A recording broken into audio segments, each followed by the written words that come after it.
Bonsoir et bienvenue sur le plateau de l'Esprit des Lettres, votre émission consacrée aux livres de religion et de spiritualité qu'Athéo, avec le Jour du Seigneur, vous la propose chaque mois avec la Procure qui nous reçoit ici dans son établissement parisien, ce réseau de librairies. En ce mois de mai, avec les 3 livres et leurs auteurs que nous recevons sur ce plateau, nous allons évoquer le bel art de l'écriture. L'art de raconter une histoire, l'art du récit. Alors, nous n'allons pas tomber dans le superficiel, le factice, rassurez-vous, il ne s'agit pas de dire n'importe quoi, de bien le dire, mais vous allez voir que finalement, l'écriture, les mots, sont souvent les meilleurs alliés de la spiritualité. Xavier Accard, bonsoir. Bonsoir. Alors, bienvenue, nous nous retrouvons. Vous êtes déjà venu plusieurs fois sur le plateau. Vous êtes rédacteur en chef de la revue Prier. Vous étiez venu pour votre roman Le Dormant d'Éphèse, mais aussi pour L'Art de la prière, un livre très, très intéressant. Et vous revoilà pour un livre de genre qui est un peu un récit, le genre récit de pèlerinage, récit de voyage. C'est d'ailleurs une collection chez Salvatore, Chemin d'étoiles. Et c'est en Bretagne que vous avez posé les pieds. Le livre s'appelle Trobrez, ma Bretagne intérieure, soit un tour de ce qu'on pourrait voir comme la pointe de la Bretagne, une sorte de grand carré de 150 km de côté. Vous avez marché 600 km, côté terre, côté mer, et surtout côté sanctuaire. Il y en a 7 cathédrales visitées, et vous allez nous raconter ce mystère breton, une sorte de pierre très ancienne de notre patrimoine commun. Xavier Clerc, bonsoir. Vous êtes, vous, un nouvel auteur et on est très heureux de vous accueillir sur le plateau ce soir. Vous publiez au Cerf une biographie romancée de Jean de la Croix. Donc Jean de la Croix, c'est un grand mystique, poète espagnol qui fut le réformateur de l'ordre du Carmel aux côtés de Sainte Thérèse d'Avila. Il est né en 1542, c'est une âme de feu. Il est d'un milieu très pauvre, il meurt en 1591, c'est pour situer. Et il aura toutes les peines du monde à réformer son ordre des carmes. Les réformés s'appelleront les carmes déchaux, mais on n'aimera pas tellement la rigueur qu'il voudra imposer. Ses frères iront jusqu'à l'emprisonner, vous racontez tout ça. Donc ce livre nous aide à revivre cette importante page de l'histoire de l'Église, de la spiritualité. C'est un ouvrage très juste qui illustre notamment la grande difficile question de la réforme. Thierry Bizot, bonsoir. Bonsoir. Alors, joie de vous retrouver. Vous êtes déjà venu sur ce plateau et là, vous venez pour votre 9e livre, Viens et suis-moi. C'est toujours au Seuil, roman Seuil. Alors, vous êtes un producteur de télévision très connu. Vous avez fait irruption en quelque sorte sur la scène de l'édition avec un très beau succès, Catholique Anonyme, en 2008. Et ce petit dernier, donc Viens et suis-moi, est toujours aussi bourré d'humour, de rebondissements et surtout de profondeur sur un sujet tout à fait inattendu, la mort. Car ce livre évoque la mort à travers la personnalité d'un prêtre. C'est aussi un livre sur le sacerdoce, la prêtrise. Mais c'est une extraordinaire évocation d'un sujet assez tabou qui est ce passage entre la vie concrète, terrestre, et la vie éternelle pour les chrétiens, la vie de l'au-delà. Il fallait quand même oser. Le pari est réussi. C'est un livre un peu inclassable, mais un livre extrêmement pertinent. Donc 3 sujets toujours très différents, comme chaque fois, où cette fois-ci, c'est le récit, l'art d'écrire qui va être en scène et à travers nos invités. Nous commençons l'émission, comme chaque mois, par un petit tour dans les dédales de la librairie, où l'on retrouve Mathilde Mailleux qui nous présente l'actualité du libraire. L'actualité du livre religieux en ce mois de mai, ce sont des ouvrages qui font respirer, qui font réfléchir malgré la gravité du sujet ou des sujets. Ce sont aussi des ouvrages qui se complètent les uns les autres. Alors la première thématique, c'est l'avenir de l'Église, la situation de l'Église aujourd'hui. Nous sommes dans un pays complètement sécularisé, nous sommes minoritaires en tant que chrétiens. Alors je vais vous proposer un premier ouvrage formidable, un petit essai, un petit parcours spirituel pour penser l'avenir de l'Église, avec un titre difficile, Quand l'Église s'effondre, par Jacques-Benoît Rocher, publié aux éditions du Cerf, avec un sous-titre très éloquent, Petit itinéraire spirituel pour rester debout malgré tout. Alors Jacques-Benoît Rocher, qui est frère dominicain, nous invite à penser l'avenir de l'Église en 3 étapes. C'est véritablement un programme spirituel qu'il nous propose. Un programme en 3 étapes pour accepter la situation et puis pour rebondir. Alors, il s'appuie sur un maître, un frère, Saint Dominique, qui lui aussi, en son temps, au XIVe siècle, a eu à affronter la décrépitude de l'Église catholique. Mais il s'est rebellé, il a persévéré, il a étudié, il a réfléchi. Alors à la suite de Saint Dominique et de Jacques-Benoît Rocher, je vous invite à retrousser vos manches. Un autre ouvrage qui vient compléter le premier, c'est celui du théologien jésuite Paul Valadier. Bienheureux sommes-nous d'être minoritaires, publié aux éditions MAM. Là encore, un ouvrage qui fait réfléchir, qui dit les choses sans embâge. Oui, nous sommes minoritaires, mais c'est une chance. Regardons en arrière. L'Église catholique a eu des moments très difficiles aussi. Les catholiques ont été malmenés, ils ont été persécutés, et pourtant l'Église est restée debout. Les chrétiens sont restés debout. Alors je vous invite à lire cet ouvrage qui, là aussi, avec beaucoup de verve et de clairvoyance, nous invite à penser demain. Et puis enfin, pour terminer cette séquence sur le sujet, la messe autrement dit, par Louis-Marie Chauvet, prêtre et théologien qui publie aux éditions Salvator, un ouvrage sur la messe. Ce trésor qu'est la messe, c'est fondamentaux. Malheureusement, la messe, personne n'y va plus, ou presque. À peine 5% des catholiques vont à la messe régulièrement. Alors que faut-il pour redonner l'envie d'aller à la messe, de communier avec Jésus ? C'est à travers cette réflexion profonde d'un prêtre engagé qui pense l'Église, qui lui aussi pense que être minoritaire est une chance, il nous invite à repenser la liturgie pour demain. Autre thème, autre drame, les abus sexuels, 2 ouvrages qui nous permettent d'envisager, de comprendre un petit peu mieux encore la problématique. Plus fort car vulnérable, Marie Jotil, qui est médecin, théologienne, publie cet ouvrage fort chez Salvator avec la participation du père Patrick Goujon. Plus fort qu'elle vulnérable. Oui, elle s'attache à un angle d'attaque très intéressant, un angle de réflexion qui est celle de la vulnérabilité. La vulnérabilité d'abord des personnes qui abusent, celle de la vulnérabilité des abusés, celle des personnes, celles qui vivent dans notre société. La société, elle aussi, est vulnérable, tout comme l'Église.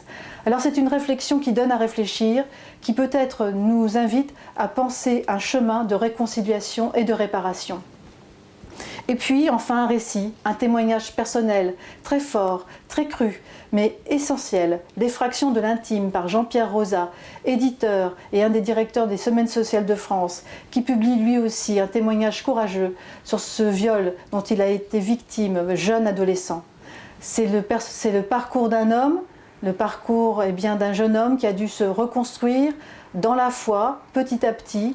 Comment faisons-nous face à l'irréparable, dans la foi, dans la vie de tous les jours, comme père de famille, avec ses enfants, avec sa femme, dans son métier, dans ses études, à travers cet ouvrage publié chez Salvator, là encore, un élément précieux pour comprendre.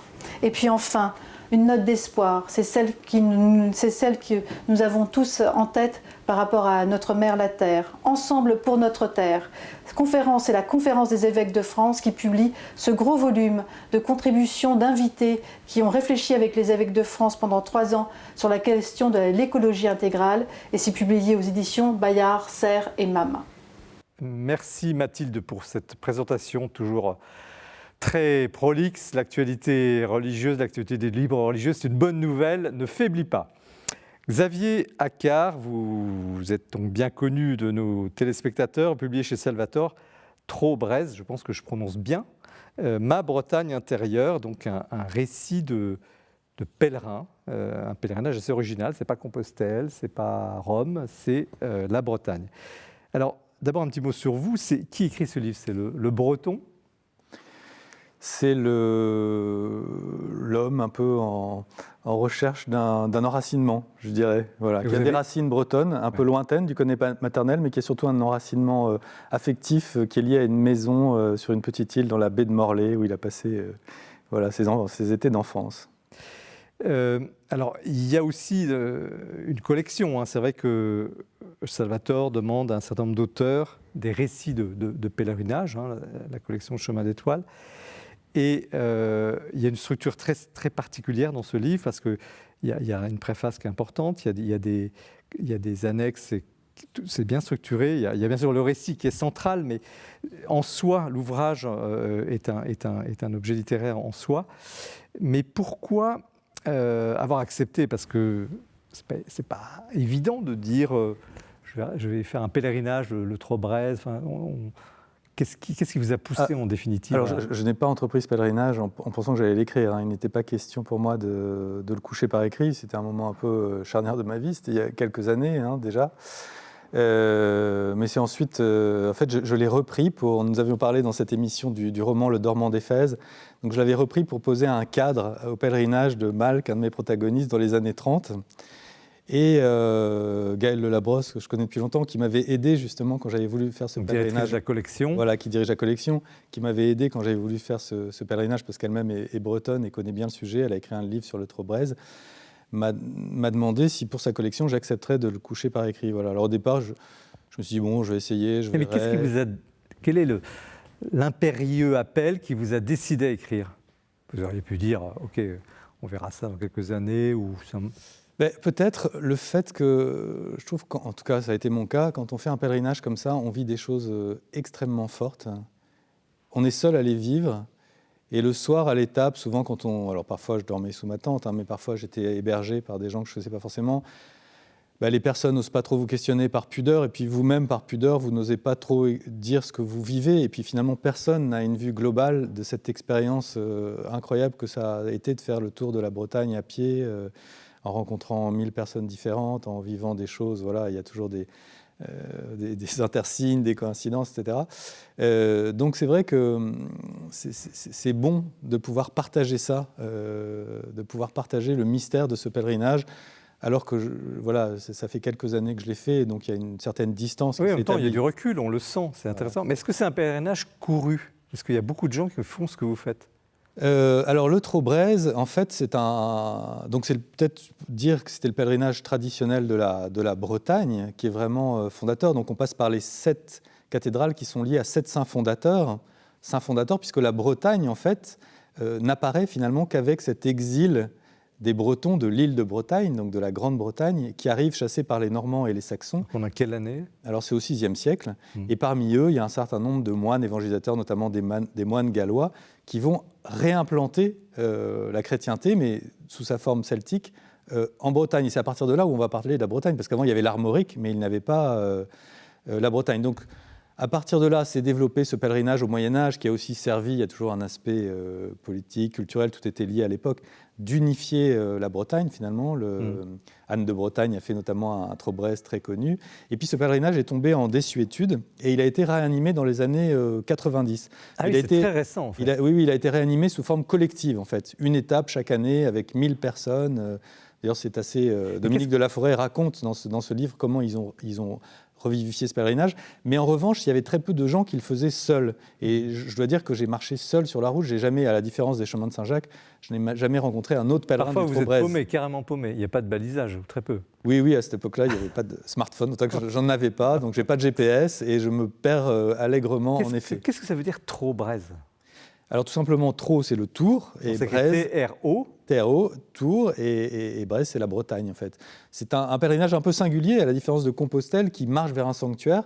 Et bien là, on fait un tour. Enfin, généralement, on part de chez soi, on passe par les 7 cathédrales fondatrices, et puis on revient chez soi. C'est un pèlerinage circulaire qui est donc un lieu de départ qui est différent pour chaque pèlerin. Et l'histoire personnelle, bon, on ne va pas trop déflorer le livre, mais il y a vraiment une histoire sur cette île d'où vous partez, tout à fait. Qui est à la fois... le livre est aussi un retour et un adieu à Lille. Je voulais l'appeler d'ailleurs l'adieu à Lille. Et c'est vrai que pour moi, ça a été une coïncidence. C'est-à-dire que j'avais décidé de faire ce pèlerinage et puis j'ai appris très peu de temps après, comme dans toutes les familles, c'est une maison en indivision. Mon père a vendu ses parts. Voilà, donc allant dans cette maison, pensant pouvoir en partir, je me suis rendu compte qu'elle avait été vendue. Donc j'ai remis les clés à mes cousins. Et puis je suis parti immédiatement après. Donc il y avait une charge symbolique. Et évidemment, l'île, c'était la maison de l'enfance, donc c'est un adieu à l'enfance, c'est un adieu un peu, c'est une image du paradis perdu. Mais il n'y a pas que de la nostalgie. Non, pas du tout. Il y a quelque chose de très fondateur dans ce lieu, dans cette maison, dans cette île, dans cette Bretagne. Comment vous pourriez le caractériser ? C'est-à-dire que c'est un lieu d'une pure beauté, disons. C'est vrai, quand on passe des étés dans cette île, David Clair parle un peu de l'importance, et vous aussi d'ailleurs, pour le père Le Pic, là, de l'importance de la beauté du monde. Et c'est vrai que là, j'ai été immergé pendant des étés dans cette beauté du monde, auprès de cette petite chapelle qui a été fondée en 513, enfin les fondations. Donc il y a tout ça, ça nous relie à cette grande histoire, cette beauté, cette présence de la Vierge. Enfin, et puis tout ça autour aussi d'un grand-père qui était une personnalité très forte, as de guerre. Donc évidemment, oui, ça m'a profondément empreint. Enfin, ça a déterminé. Comment vous pourriez caractériser, si elle existait, la spiritualité bretonne ? Alors, je ne dis pas que j'ai vécu de la spiritualité bretonne, mais c'est vrai que justement quand même, ça respire la Bretagne à tous les kilomètres, quand même, non ? Oui. Alors, peut-être que, et le propre du Trobrez, c'est peut-être cela. C'est à la fois un ancrage très fort dans une identité, et puis à la fois une grande ouverture à l'universel. Et je trouve que d'ailleurs c'est un des traits du Trobrez, c'est-à-dire que c'est complètement lié à un terroir, et en même temps, quand on est pèlerin, on est peregrinus en latin, c'est-à-dire qu'on est l'étranger. Donc il y a cette tension permanente qu'on vit entre l'ancrage et puis l'exil, qui est un peu la condition de l'homme, hein, qu'on retrouve d'ailleurs dans vos deux livres. Et quel serait le sens du pèlerinage, donc hors Bretagne, mais vous citez Simone Weil. Qu'est-ce que c'est que se dépouiller, prendre un petit sac à dos, partir, marcher, souffrir? Qu'est-ce que ça veut dire? Et on a déjà eu des livres sur le pèlerinage de Compostelle, évidemment, sur d'autres, sur Saint-Michel, sur Rome. On a eu à peu près tous les... Et à chaque fois, ceux qui racontent cela sont marqués par ce qu'ils ont vécu. Donc, qu'est-ce que c'est qu'un pèlerinage, au fond ? C'est une expérience du dépouillement où on sort un peu du temps ordinaire et du coup, on voit le monde de façon peut-être plus fraîche, et on se retourne, on peut regarder sa vie aussi, et puis on est disponible aussi pour les rencontres et une grande intensité dans les rencontres. On est aussi disponible pour la prière. C'est vrai que le pèlerinage, en tout cas pour moi, ça a été vraiment un lieu de prière assez intense. Il y a des moments de désespoir, vous n'en pouvez plus, et puis soit une rencontre, soit la prière. Enfin, le livre est très, très frais, parfois un peu brut, parce que vous ne faites pas d'effet, vous racontez. Hein. C'est vraiment un récit de pèlerin.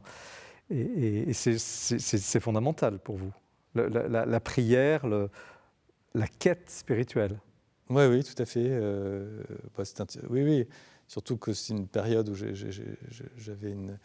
célibataire, j'avais beaucoup de temps, j'avais une recherche très, très ardente, beaucoup de temps pour la prière. Donc évidemment, dans ces conditions, il se passe des choses, et des choses nous sont données sur le chemin. Alors il y a une découverte, moi je ne savais pas, il y a un mont Saint-Michel en Bretagne.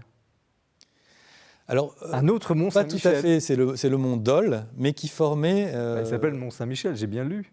Alors, il y a une chapelle... Ah, pardon, vous parlez du mont Saint-Michel de Brasparts. Voilà. Oui, pardon, excusez-moi. Oui, parce qu'il y a aussi un autre mont, le mont Dol, qui formait une trilogie avec Tomblaine et le mont Saint-Michel. Mais en effet, c'est de l'autre côté, le mont Saint-Michel de Brasparts, qui est dans les monts d'Arrée, en effet, qui est un des sommets culminants de la Bretagne. À combien de mètres ? 318 mètres. Voilà, il ne faut pas rire, ça va vexer les Bretons. Mais curieusement, quand on arrive sur ce mont, il y a presque un climat de montagne, puisque c'est des montagnes qui ont été érodées, qui étaient très très hautes dans le temps. Et sur ce mont, il y a une petite chapelle qui, d'ailleurs, je l'ai appris très récemment, a été restaurée. Mais quand j'y passe, c'est vrai, elle est un peu, moi, elle me semble. Je pensais même qu'elle était désacralisée, pour tout vous dire. C'est-à-dire que, en fait, j'avais même pas vu qu'il y avait un hôtel, parce qu'on avait posé une map monde. Il y avait des tas de choses. Il y avait des graffitis sur les murs. Est-ce qu'elle n'est pas à l'image de la Bretagne catholique qui a vu ces sommets, et qui, dans votre livre, on a eu, je me souviens de Pierre-Yves Le Priol, qui était venu ici sur un livre aussi sur l'histoire religieuse de la Bretagne actuelle, et c'est quand même un peu la Bérésina, non, sur le plan catholique. Alors c'est devenu un des fils, d'ailleurs c'était pas un des fils conducteurs, enfin je pensais pas que je serais confronté à ça, mais c'est vrai que c'est aussi une histoire du christianisme breton et de la déchristianisation. Qui vous a frappé ? Oui, ça m'a frappé, je suis passé par l'abbaye du Boquin, qui a eu cette histoire incroyable qui a été complètement relevé par Don Alexis Press, un cistercien, et puis qui s'est effondré après le Concile Vatican II avec des expériences pastorales peut-être un peu trop radicales, qui a complètement détruit la vie monastique là-bas, qui ensuite a été repris par les Sœurs de Bethléem, puis ensuite par le Chemin Neuf. Il y a aussi tous ces jeunes Bretons que je rencontre, avec qui je discute, j'essaie de comprendre leur point de vue, et c'est vrai que certains sont marqués par peut-être un christianisme qui a été un peu dur. Et puis je vois ce sanctuaire Saint-Michel de Brasparts complètement livré à l'abandon. Voilà. Et en même temps, je fais des très belles rencontres de chrétiens, notamment de prêtres qui m'hébergent. Là. Il y a vraiment des très belles figures de prêtres bien ancrés dans leur terroir, qui ont aussi un caractère chacun. Et oui, du coup, c'est vrai que on constate à la fois que ça persiste, et en même temps, c'est vrai que c'est vraiment gravement déchristianisé. Mais vous en ressortez un peu désespéré, ou finalement c'est une leçon d'espérance à travers ce désert spirituel que vous avez croisé? Ah non, au contraire, non, je suis plutôt reparti plein d'espoir. Alors, peut-être pas pour une reviviscence du christianisme breton, mais quoique je vois que depuis que j'ai fait ce pèlerinage, là, il se passe quand même beaucoup de choses. Enfin, on sent qu'il y a un certain dynamisme. Alors évidemment, c'est toujours minoritaire, mais non. Et puis surtout, c'est vrai qu'à titre personnel, c'était aussi un pèlerinage qui a été à la fois une récapitulation d'un cycle de vie, et puis une ouverture vers un nouveau cycle qui a été un très beau, plein de promesses. Alors, Thierry Bizot, comment vous recevez, je ne sais pas si vous avez des racines bretonnes peut-être? Non, je n'ai pas de racines bretonnes Comment du tout. vous recevez cet ouvrage, ce récit de pèlerin, et ce récit de pèlerin breton? Moi, j'étais très frappé d'une part par l'érudition, parce que c'est quand même très documenté, on apprend plein de choses, on fait un voyage qui est très, très documenté, très érudit. Et derrière ça, d'ailleurs au début, ça m'a un peu refroidi. Je me suis dit, bon, c'est un peu une espèce de guide touristique. Au départ, je me suis laissé un peu prendre par ça, par cette espèce de foisonnement d'informations religieuses. Et je me suis dit, je suis tombé sur un spécialiste, là, un historien spécialiste. Chaque pierre, il sait qui c'est, d'où ça vient. Bon. Et en fait, au fur et à mesure du pèlerinage, je trouve qu'on se laisse toucher, et qu'en fait, cette espèce d'érudition, cette posture un peu rigoureuse, en fait, c'est de la pudeur. Et c'est d'ailleurs la beauté de ce livre, hein, c'est la pudeur. Et en fait, sous cette pudeur, qui finalement respecte le lecteur, qui justement n'est pas indécente, on rentre finalement dans votre personnalité, on comprend, on devine, vous nous laissez deviner, voilà, vous ne dites pas tout. Oui. C'est ça qui est beau, vous ne dites pas tout, vous nous laissez deviner justement par moments, entre deux pierres, on a une profondeur tout d'un coup de vue, et on se rend compte d'une rencontre qui vous a heurté, au contraire d'une rencontre qui vous a porté. Et alors moi, je ne trouve pas du tout qu'il y ait ce côté... moi, je n'ai pas lu du tout la déchristianisation de Bretagne. Au contraire, j'ai lu un endroit qui foisonne, peut-être de vieilles pierres qui sont isolées, mais qui quand même sont vivantes. Qui a du sens. Et on sort de ce voyage en se disant, d'abord... Oui. On a pris un bon coup d'iode. Et on a envie d'y aller d'ailleurs, on a envie de découvrir. Le soir, je retrouvais votre pèlerinage tous les soirs avec plaisir, en me disant je pars faire un voyage. C'est un livre très frais. David Claire, comment vous avez perçu, comment vous recevez ce livre? Alors moi j'ai trouvé que ce qu'on sent vraiment très fortement, c'est à quel point la marche met en œuvre des processus physiologiques et spirituels finalement assez puissants. Ça, c'est vraiment quelque chose qui ressort assez fortement de votre livre. Et on est pris, c'est-à-dire on marche avec vous, on fait ce tour de Bretagne avec vous. Moi, je connaissais certains endroits de Bretagne, mais assez peu par rapport à tout ce que vous décrivez. Donc ça, c'est vraiment très, très fort dans le livre. On est vraiment avec vous. Ce qui m'a beaucoup intéressé aussi, c'est les rencontres que vous faites. Alors, il y a des rencontres qui sont liées au hasard, mais vous donnez aussi rendez-vous. Votre voyage, votre pèlerinage, il a été un peu préparé. Vous donnez rendez-vous aussi à des personnes de votre famille ou des personnes que vous connaissez à différentes étapes. Et ça, je trouve que c'est vraiment très intéressant dans votre livre. Est-ce que ce livre est moderne dans le sens où on retrouve aussi, parce que c'est votre quête, une recherche d'harmonie dans un monde complètement explosé? Ce pèlerinage, je vous cite, vous dites « À vouloir aller plus vite que la musique, on ne perçoit plus les harmoniques de l'existence. on glisse sur elle telle une goutte sur une toile cirée, incapable de prendre appui sur les cycles temporels, comme nous permet la liturgie, on va en parler, pour entrer dans ce qui demeure. Est-ce qu'il y a une urgence aujourd'hui de partir, de s'arrêter, de pèleriner ? Alors moi, je ne pense pas que ce soit un récit sur la modernité. D'ailleurs, je ne vois pas pourquoi ça le serait. Hein. C'est justement l'intérêt, c'est que c'est pas on sort de la modernité, de la dictature de la modernité. Oui, on est dans un... Elle est peut-être moderne aussi, cette posture de prendre son temps, oui, elle est post-moderne. Oui, c'est ce qu'il y a de plus difficile à faire aujourd'hui dans nos vies. Ouais. C'est ça. Xavier Accard ? Je crois que c'est vraiment un des grands phénomènes contemporains, ce développement des routes de pèlerinage. Dans les années 80, il y avait quelques pèlerins qui faisaient Compostelle, et puis ça a été multiplié, je crois, par 300. Et du coup, on a ouvert plein de nouvelles routes de pèlerinage, à la fois anciennes, d'autres qu'on a inventées. Et on sent que ce désir de spiritualité, ce besoin de réfléchir sur sa vie, de trouver du sens, passe pas mal par la marche et par les pieds. Et beaucoup de gens peut-être transforment leur pratique religieuse qui a disparu en une recherche en marchant, en fait. David Clair, alors on parlera tout à l'heure de cet immense mystique, mais il y a un lien entre la mystique et les pieds, comme disait à l'instant. Exactement, effectivement. Jean de la Croix a été aussi un très très grand marcheur. Il a sillonné l'Espagne toute sa vie, à pied d'ailleurs, beaucoup les pieds nus d'ailleurs. Ouais. Effectivement, la dimension de la marche et de la spiritualité, chez Jean de la Croix, c'est quelque chose qui est très proche en fait. Alors il y a une autre dimension qui apparaît fortement, c'est le rituel. Alors on parlait de la liturgie, il y a des petits passages un peu piquants sur telle ou telle liturgie, mais à un moment donné, je ne sais plus dans quelle église, vous mettez votre tête, je sais pas, dans un endroit, une infractuosité, enfin, il faut le faire, c'est le rite. Alors, quel est le sens de ces rites ? Est-ce que c'est païen ? Alors, il faut quand même distinguer la coutume du rite liturgique. Là, c'est plus des coutumes un peu... Mais c'est curieux parce que récemment, je suis allé en Géorgie et j'ai retrouvé exactement les mêmes pratiques. Et mon ami géorgien me disait « Ah bon, vous avez ça ?» À savoir passer sous un tombeau de saint et puis mettre sa tête dans un trou comme ça, qui est ouvert. Et vous êtes plié. Ah bah oui, je me suis retrouvé seul, c'était à Quimperlé, dans cette abbatiale qui est construite sur le modèle du Saint-Sépulcre, qui date du XIIe siècle, je crois.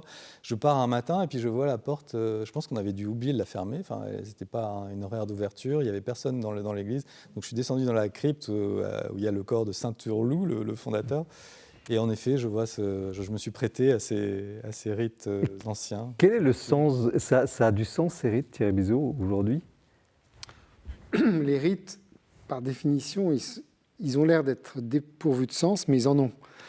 Vous savez, quand on réfléchit, qu'on se serre la main et qu'on se secoue de haut en bas la main, c'est quand même un geste particulièrement idiot. Mais finalement, du moment qu'on est tous d'accord pour le faire, il prend son sens et il devient important. Et la façon dont vous la serrez, la façon comme les révérences qui sont faites, qui ont tout un degré d'importance elles disent beaucoup de choses. Oui, qui nous amènent. Alors, vous citez une très belle phrase aussi, c'est Louis Massignon, parce que vous avez aussi une histoire intellectuelle, on ne va pas revenir là-dessus, votre passé, votre connaissance.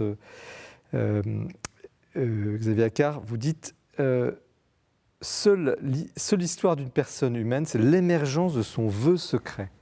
Et j'ai trouvé ça très très fort, le vœu secret. Au fond, l'accomplissement de quelqu'un, c'est son vœu secret, et on ne le découvre peut-être qu'à travers un pèlerinage, qu'à travers une épreuve, à travers...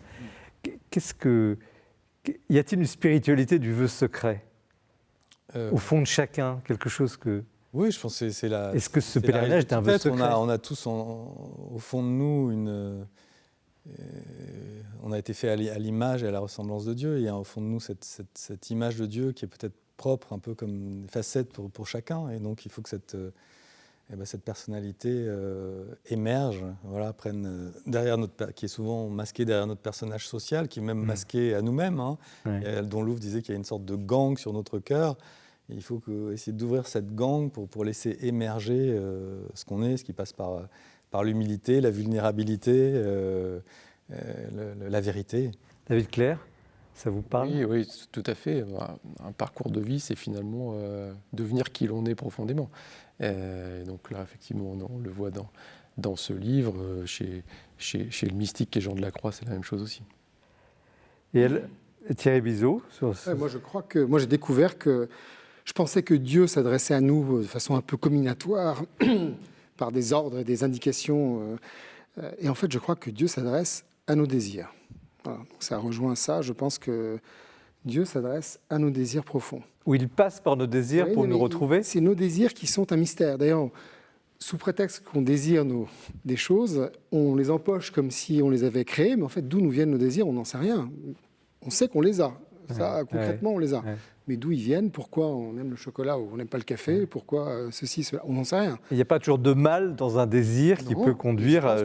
Oui, je pense que souvent, d'ailleurs, là où on a peur, en dessous de la peur, il y a un désir. Alors, il y a beaucoup de thèmes autour de ce livre, parce qu'on l'a vu, il est à la fois patrimonial, il est à la fois très spirituel, il est à la fois dynamique, on se déplace, tellement de choses à dire. Moi, je vais vous poser une dernière question sur ce débat entre nous. Est-ce que ce christianisme qui est fatigué en Bretagne et ailleurs pourrait un jour disparaître? C'est un peu quand même la question qu'on se pose. On sent qu'il y a des lieux d'espérance, des lieux de ressourcement, où se redécouvrent, se revivent de nouvelles choses, mais il y a quand même un écroulement profond. Et malgré tout, il y a quelque chose. Comment est-ce que ce christianisme est destiné à disparaître? Est-ce que les deux mots sont compatibles d'ailleurs, christianisme et disparition? Je ne suis pas prophète, mais on voit bien qu'au Maghreb, l'église du Maghreb qui a presque disparu avec de l'islam. Donc c'est pas une impossibilité en soi, enfin pas sur la terre entière, mais en Europe, pourquoi pas? Il y a quand même des germes, et puis il y a des aventuriers, parce qu'il y a aussi une dimension, je voulais juste la souligner, mais c'est vrai qu'il y a aussi un aller-retour avec l'Inde aussi. Oui. J'étais parti sur les traces du moine breton, Henri Le Sceau, dont on va fêter le 50e anniversaire cette année. Donc je voulais juste dire ça, et c'est vrai qu'il y a des gens comme ça qui ramènent des braises de l'Orient et qui peuvent revivifier, en tout cas qui mettent beaucoup de personnes en marche. Voilà, après, c'est la providence divine, je veux dire, qui peut prédire cela? Mais en tout cas, on voit, c'est vrai que si on suit les analyses de Guillaume Cuchet, on a l'impression qu'on est dans une voie d'effondrement, enfin de réduction à une peau de chagrin. Malgré tout? Moi, je suis un optimiste. Moi, je ne suis pas du tout inquiet pour le christianisme. Pas du tout. Parce que je pense que, quand on y réfléchit, Jésus a décidé d'arriver sur Terre dans un endroit paumé. Là, il aurait pu choisir d'arriver à Rome, qui était le centre du monde. D'ailleurs, il a fallu 300 ans pour que Rome adopte. Il a choisi un endroit paumé. Personne ne savait lire, écrire, il n'y avait pas d'église, il n'y avait pas de petit vin blanc après la messe, il n'y avait pas d'évêque, il n'y avait pas d'internet, il n'y avait rien. Il meurt en laissant peut-être 20 000, 30 000 fans, on va appeler ça comme ça. Et aujourd'hui, on est 2 milliards de chrétiens. Peut-être pas tous croyants, peut-être pas tous forts, mais regarde, 2 milliards de chrétiens. Comment on est passé de l'un à l'autre en 2000 ans? Pas du tout par des institutions, par des belles églises, des basiliques. On est passé par ce qu'on fait là, c'est par en discuter. Voilà. C'est des gens qui, en parlant les uns aux autres, ont fait découvrir et font que... Donc moi, je ne suis pas du tout inquiet. Alors, on va rester sur cet optimisme autour de la Bretagne, avant de parler du livre sur Saint-Jean de la Croix, de David Clair, et puis votre livre, Thierry Bizot, enfin. Merci Xavier Accart pour cette évocation très, très conforme à ce qu'est cette belle Bretagne que nous aimons. Et nous poursuivons l'émission par le coup de cœur qui est présenté ce mois-ci par Guillaume Vanier. Et nous aborderons ensuite Saint-Jean de la Croix. Restez bien avec nous. La Bible ne cesse de susciter des auteurs qui ont à cœur de faire de cet écrit une parole de vie, une parole de sens, et pour les croyants, une parole de Dieu. Et c'est avec cette intention que Catherine Chalier nous offre son dernier livre aux éditions Bayard. Il nous créa à son image un commentaire de la Genèse, un commentaire des 50 premiers chapitres de la Bible. Catherine Chalier est une philosophe juive reconnue qui a un style éclatant, un style de cristal, et qui puise en fait à la tradition juive de l'exégèse. C'est une exégèse qui a deux aspects, à la fois complémentaires et contradictoires. D'une part, c'est une exégèse qui est très attentive à la lettre même du texte, aux lettres, aux mots, à la suite des mots. Et par exemple, en lisant ce livre, vous apprendrez à quel moment apparaissent dans l'histoire de l'humanité les premiers pleurs et les premiers rires. Mais c'est aussi une exégèse qui se permet des libertés avec le texte, avec beaucoup d'inventivité, de créativité. On n'hésite pas à imaginer les dialogues intérieurs des personnages, voire même à scruter les pensées de Dieu lui-même. C'est donc à cette source de l'exégèse juive que puise Catherine Chalier, et elle suit tout le livre de la Genèse avec une grande question: comment les personnages accomplissent-ils le don et la promesse de Dieu faite à la création, que les hommes soient à l'image et à la ressemblance de Dieu? Et donc pour chaque personnage, ceux que nous connaissons bien, Noé, Abraham, Isaac, Joseph, mais aussi les femmes, Sarah, Léa, Rachel, eh bien on voit comment chacune accomplit l'image et la ressemblance de Dieu, en cherchant ce que Catherine Chalier résume d'une très belle formule, la mesure de l'équilibre entre la crainte et l'amour. Alors voici un très beau livre qui sera pour tous une nourrissante lecture spirituelle et pour beaucoup, je pense, l'occasion de découvrir comment nos frères juifs vivent et méditent les Saintes Écritures. Merci Guillaume pour cette évocation. On avait eu sur ce plateau Hélène de Saint-Aubert sur la question de la jeunesse. Décidément, c'est un thème très actuel. Nous poursuivons l'émission avec un livre romancé sur la vie de Saint Jean de la Croix, écrit par David Clerc et publié au Cerf. Moi, Jean de la Croix, une très jolie et sobre couverture. Un petit mot sur vous d'abord, David Clerc, c'est votre deuxième livre. Qui êtes-vous dans l'autre vie? Vous aimez écrire, vous êtes passé par l'écriture, mais vous avez aussi une vie professionnelle. Tout à fait, oui. À titre professionnel, donc je suis dirigeant d'organisme de sécurité sociale. C'est loin de la spiritualité. Quel est votre lien avec Saint Jean de la Croix? Alors, vous m'auriez dit il y a 5 ans que je me retrouverais ce soir à vous parler de Saint Jean de la Croix, que j'aurais été très surpris. Je connaissais il y a encore 5 ans Saint Jean de la Croix sans vraiment pouvoir tellement situer le personnage. Et puis j'ai plongé à un moment donné dans sa poésie. À partir de sa poésie, dans ses commentaires, j'ai trouvé le personnage absolument fascinant. Je crois que j'ai lu à peu près tout ce qui pouvait exister sur lui. Et je suis moi-même allé en Espagne sur ses traces pour essayer de mieux comprendre le personnage. Donc c'est par la poésie que vous êtes entré, par son écriture, absolument, que vous êtes entré chez le mystique, parce que exactement. Vous décrivez d'ailleurs à la fin du livre toutes ses œuvres, et c'est une synthèse effectivement très, très intéressante.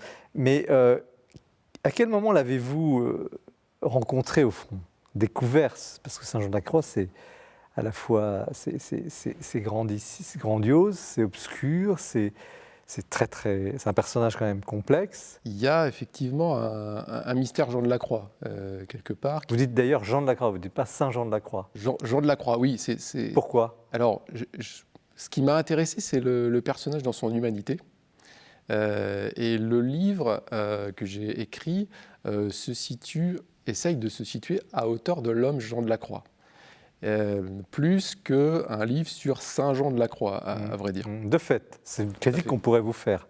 Vous allez sur la spiritualité, mais à travers son humanité. Absolument. Et vous insistez beaucoup sur son humanité. Il y a plusieurs manières de lire ce livre, enfin il y en a au moins 2. Il y a une manière qu'on pourrait considérer comme mystique, et puis il y a une manière qui pourrait considérer à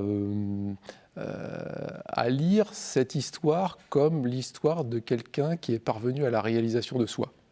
Donc avec une dimension peut-être plus psychologique. Alors on va parler de Saint Jean de la Croix, mais j'ai encore une question sur la forme du livre, du roman. Vous auriez pu faire une sorte d'essai sur d'ailleurs la vie humaine de ce mystique Saint Jean de la Croix. Vous avez choisi finalement un roman, la forme romancée. Pourquoi ? Alors Jean de la Croix n'a jamais parlé de lui-même, n'a jamais écrit sur lui-même, et tout ce que nous savons de Jean de la Croix, c'est ce que d'autres nous en ont dit, soit des contemporains, soit des personnes qui ont écrit sur lui par la suite. Donc sur Jean de la Croix, on a des biographies, on a des analyses littéraires, on a des analyses théologiques, mais j'ai trouvé qu'il manquait une vision de Jean de la Croix qui s'appuie en quelque sorte sur sa subjectivité, qui nous fasse véritablement rentrer dans le personnage, dans ce qui aurait pu être ses doutes, les épreuves qu'il a traversées, comment s'est élaborée sa vision. Et c'est vraiment ça que j'ai voulu faire, c'est-à-dire me mettre à sa place, à partir de toute la connaissance que j'avais de lui, pour finalement faire comme si Jean de la Croix, transmettre la vision que Jean de la Croix aurait pu avoir de sa propre vie. De fait, on souffre avec lui parce qu'il y a des moments difficiles, on est dedans. Alors parlez-nous de cet immense personnage. Qui est-il, ce Jean de la Croix, comme vous l'appelez ? Donc Jean de la Croix, c'est à la fois un mystique, c'est un immense poète, c'est un homme d'action qui a été réformateur de l'ordre du Carmel aux côtés de Thérèse d'Avila. C'est quoi l'ordre du Carmel ? Alors le Carmel, c'est un ordre monastique qui est né au XIIe siècle en Orient, qui rassemblait un certain nombre de moines qui s'étaient regroupés sur le mont Carmel qui se trouve aujourd'hui sur les hauteurs de la ville de Haïfa. Et puis les incursions sarrasines intervenant progressivement, ces moines se sont progressivement repliés en Occident et ont continué leur œuvre à Chypre, en Italie, en Espagne. Quelle est la spiritualité du mont Carmel ?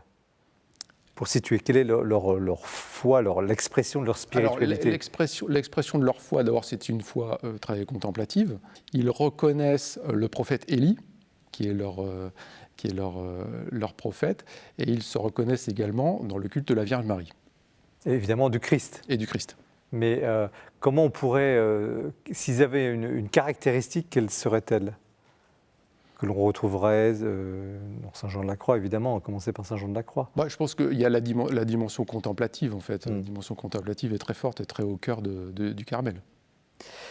Comment vous pourriez décrire, enfin vous le faites dans le livre, pas trop déflorer le livre, mais la voie, est-ce que Saint Jean de la Croix, je dis Saint Jean de la Croix, a ouvert une voie mystique unique, nouvelle, dans l'histoire de la spiritualité ? Toute sa pensée, toute son œuvre poétique et les commentaires qu'il a fait de son œuvre parlent d'une chose, c'est le cheminement de l'âme vers l'union mystique. Donc il a développé le cœur de son œuvre, c'est ce qu'on appelle les traités, qui se concentrent autour de 3 poèmes et 4 commentaires. Alors les poèmes sont très courts, autant les poèmes sont très courts, autant les commentaires sont très longs. Et c'est des commentaires qui commentent vers par vers l'ensemble de ces poèmes. Il décrit dans ses traités les différentes étapes du cheminement de l'âme vers cette union mystique. Alors il y a d'abord une première étape qui est une étape de ce qu'il appelle de libération des attachements, aussi bien les attachements négatifs que peuvent être la douleur, la crainte, mais aussi les attachements positifs que peuvent être la joie, par exemple. Donc en fait, il considère que cette phase de détachement est un préalable à une évolution du cheminement vers l'union mystique.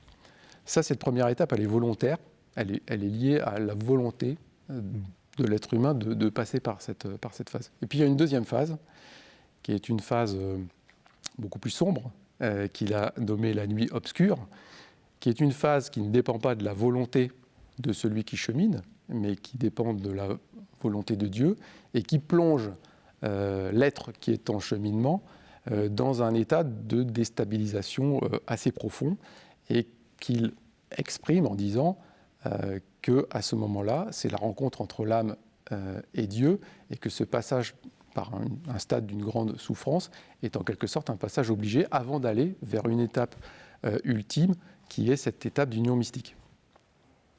Et il y a quelque chose de très frappant dans le livre qui parle beaucoup à notre époque, c'est qu'on a l'impression que finalement, ce qu'il perd, Jean de la Croix, dans ses multiples souffrances, on va les évoquer maintenant, il gagne. Je perds quelque chose, je me détache, mais c'est justement dans le détachement que je vais le recevoir en plénitude, ce que j'ai abandonné. C'est bien ça ? Exactement, c'est ça.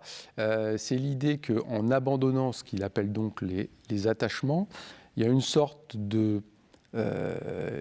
qui est une libération, en quelque sorte, un chemin de liberté, mais réfléchi, réflexif. C'est une liberté conquise, en quelque sorte. Et prier aussi, parce qu'il y a aussi... Et prier aussi. Cela ouvre une sorte d'espace spirituel ou psychique, on pourrait le dire aussi comme ça, qui permet d'aller vers cette union mystique. Et la nuit, alors c'est un thème très connu dans le monde de la spiritualité. Encore récemment, on a appris que, par exemple, Mère Teresa, l'abbé Pierre, d'autres ont tous ceux qui, même contemporains, ont quasiment tous traversé des périodes de doute, de nuit totale, plus de contact, plus de sensation avec le Dieu. Ça vient pas seulement de Saint Jean de la Croix. Je pense que c'était déjà un thème récurrent dans la spiritualité, dans l'histoire. Tout à fait. Ce sont cette thématique de la nuit, c'est quelque chose qu'on retrouve dans la mystique, un petit peu d'une manière générale, de façon récurrente. Il y a ce passage-là n'est pas tout à fait propre à Saint Jean de la Croix. En revanche, c'est lui qui, je trouve, a donné une dimension très importante à cette idée de la nuit. Mais alors, il y a eu la nuit du cachot aussi, parce qu'il a dégusté, le pauvre Jean de la Croix. Enfin, je dis ça en souriant, c'est pas très gai, tout ce qu'il a vécu. Mais qu'est-ce qu'il voulait, que voulait-il pour l'ordre? Que voulait-il réformer? Et pourquoi a-t-il été à ce point combattu et jusqu'à quasiment le faire mourir? S'il avait laissé quelques mois de plus, il ne serait jamais sorti de sa prison dans le monastère. On l'avait déplacé, on n'entre pas dans les détails. Qu'est-ce qu'il voulait faire? Donc Jean de la Croix inscrit son action de réforme du Carmel masculin dans la lignée de ce que Thérèse d'Avila a fait pour le Carmel féminin. D'ailleurs, c'est Thérèse d'Avila qui lui demande de poursuivre son action à elle pour le Carmel. Il faut rendre justice à Thérèse d'Avila, parce qu'en fait, Jean de la Croix est un disciple. Ils ont 30 ans d'écart. 27 ans d'écart, exactement. Voilà. Tout à fait. Donc elle lui demande de faire ce qu'elle a fait pour le Carmel féminin, mais pour le Carmel masculin. Alors concrètement cette réforme, c'est quoi? C'est la volonté de revenir à des règles de l'ordre, aux règles premières de l'ordre, primitives de l'ordre, que Thérèse d'Avila considérait avoir été dévoyée au fil des années. Thérèse d'Avila considérait que finalement les moniales, puisqu'elle était issue d'un couvent de moniales, vivaient dans une espèce de confort qui s'était totalement éloigné de la volonté première, de l'ambition première de l'ordre et des règles primitives. Donc l'idée, c'est de restaurer ces règles primitives. Donc elle le fait avec différentes autorisations de ses supérieurs et elle confie à Jean de la Croix le soin de le faire pour le Carmel masculin. Mais pour finalement répondre à votre question, cette réforme ne suscite pas, loin de là, l'enthousiasme de tout le monde et il y a une très forte opposition qui se crée et qui... cabale terrible contre... Cabale terrible contre, alors en particulier Jean de la Croix, mais contre les réformateurs, en quelque sorte, qui amènent ses opposants à le kidnapper, en quelque sorte, et l'emprisonner dans un cachot, dans un couvent à Tolède, dont il finit par s'évader au bout de 9 mois de mauvais traitement. C'est recommandé. Et la question des chaussures, expliquez-nous, c'est un peu trivial, les carmes déchaussés, les carmes... Voilà, c'est-à-dire cette opposition entre réformés et non réformés se cristallise un petit peu symboliquement par le fait que les réformés ne portent pas de chaussures, alors que les non réformés portent des chaussures. Alors, messieurs, nous sommes bien installés. Vous avez vibré à cette présentation du livre de David Clercq. Thierry Bizot, comment vous recevez ce... Moi, j'ai beaucoup aimé ce livre, et en particulier parce qu'au départ, je me suis dit, une vie de saint, que je ne connaissais pas d'ailleurs, de nom, mais c'est tout. Et je me suis dit, oh là, j'espère que ça ne va pas être ennuyeux. Et en fait, ce qui est formidable, c'est que comme c'est écrit à la première personne, comme si c'était un témoignage, très humain, mais quand même très mystique. Très parlant. On est porté par ce personnage, on est en intimité avec lui. J'aurais bien voulu lire 5 lignes, c'est possible ou pas ? Vous avez le droit. Parce qu'il y a un passage que je trouve vraiment formidablement écrit. On parlait de la marche tout à l'heure et de la nature. Pour moi, alors là, il y a une définition du mystique. Enfin, voilà, il marche sur les routes, il marche beaucoup. Hein. Et alors, je vous lis ces 5 lignes. Voilà, au milieu de tout cela, sous le soleil, la lune et les étoiles, je me sentais vivant. La nature vibrait, et moi, je vibrais avec elle. Mon corps échappait à mon esprit, et mon esprit devenait mon corps. Ça, c'est déjà dingue, ça. Cette présence de la beauté du monde me disait que je n'étais pas seul, que j'étais entouré. Je ne t'avais pas trouvé dans les villes, je ne t'avais pas trouvé dans les livres, mais j'en étais certain, tu étais dans la nature, et la nature était toi. Elle était ton reflet, et ce reflet, lorsque j'étais en sa présence, m'apaisait. Moi, ça, c'est super. Bon. Ok. Xavier Accard. Alors moi, quand j'ai vu ce livre, quand j'ai compris le projet, je me suis dit, mais quelle audace. Cet auteur est vraiment gonflé de parler en jeu pour Saint Jean de la Croix, qui est vraiment un sommet de la mystique pour le christianisme, et qui va au-delà des formes, et qui est un mystère. Donc je me disais, mais qu'est-ce que ça va donner ? Puis j'ai été pris en fait, par cette histoire qui est passionnante, hein, parce que moi j'ai beaucoup reçu du Carmel, mais c'est vrai que je connaissais assez mal la vie de Saint Jean de la Croix, et j'ai découvert beaucoup de choses, parce qu'on parle de cet emprisonnement dans le cachot, qui est déterminant même pour l'écriture de la Nuit obscure et des poèmes mystiques. Mais ce que j'ai découvert dans votre livre, c'est qu'à la fin, en fait, une fois qu'il a triomphé, qu'il finalement il est reconnu, il a un rayonnement, et ben c'est les carmes déchauds eux-mêmes, enfin qui vont le réduire à rien et qui vont le marginaliser. Ils veulent d'abord l'envoyer au Mexique, et puis donc il aura connu l'adversité jusqu'au bout, en fait. On pouvait penser qu'il avait triomphé en fait contre ses opposants, mais il va retrouver à la fin pour vivre cette espèce de dépouillement vraiment jusqu'au bout, quoi. Incarner sa doctrine. Exactement. Je rebondis sur ce que vous avez dit, Thierry Bizos, sur je croyais que c'était une vie de saint barbante, pour être clair.